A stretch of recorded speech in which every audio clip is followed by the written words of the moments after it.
The last guy I want to talk to you about before we look ahead to next week's game is Jamal Adams, because he was quiet in the first half, and they were playing him deeper in the first half than they have most of the year. And so I think that kind of took him out of a lot of plays, but Seattle was also giving up some big plays in that first half, and he was the closest guy on a couple of them. But in the second half, he had 7 tackles. He had the tackle for a loss. Of course, he instigated the game-changing interception with 2 minutes left when he jumped up. And look, every normal human being in that situation would reach his hands up to pat the pass down. This motherfucker headbutted the ball. Sent it straight up. Like you said, he's messy. He's messy. You know? Totally. Julian Love was there for the interception. You know, a minute and a half later, the Seahawks are winning this game. How much juice is that dude bringing right now? You know, I mentioned earlier that Devin Witherspoon, in my opinion, is the most talented player on this defense already. But most talented and most indispensable are not always the same player. And Fair. This team missed Jamal Adams so much last year after he got hurt in the season opener. And I know Ryan Neal played some excellent games last season. And I know there's been a lot of scrutiny for Jamal Adams when he's been healthy, but I've never agreed with that. I've always felt like he has been a true difference maker for this defense when they've used him right. And I think Clint Hurt has done a fantastic job of that.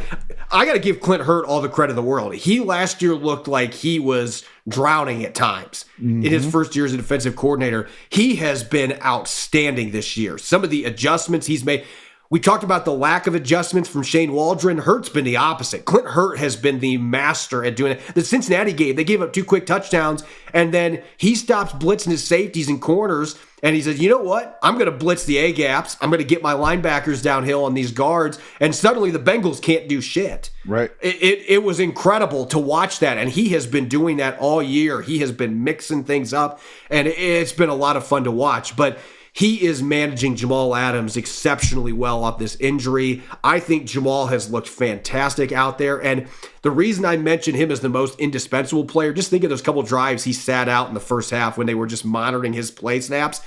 This defense didn't look anything like it has the last 3.5 weeks when he wasn't out there. The Giants game, they were able to get by because, well, it was the Giants and Daniel Jones was playing quarterback. But in this game, against a Cleveland team that's got some really good skill players. I thought P.J. Walker made some really impressive throws to Amari Cooper in this game, He looked good. He looked really good. And there were some plays that the Seahawks had good coverage, and it didn't matter because he made some really good passes.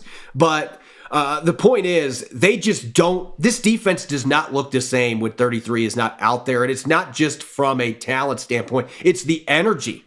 It is the fire that he brings and just the positional flexibility, all the different things they can do. When they have him and Devin Witherspoon on the field together, it opens up a world of possibilities for what they can do personnel-wise without having to sub in a bunch of guys. And it's really fun to watch when it's firing on all cylinders.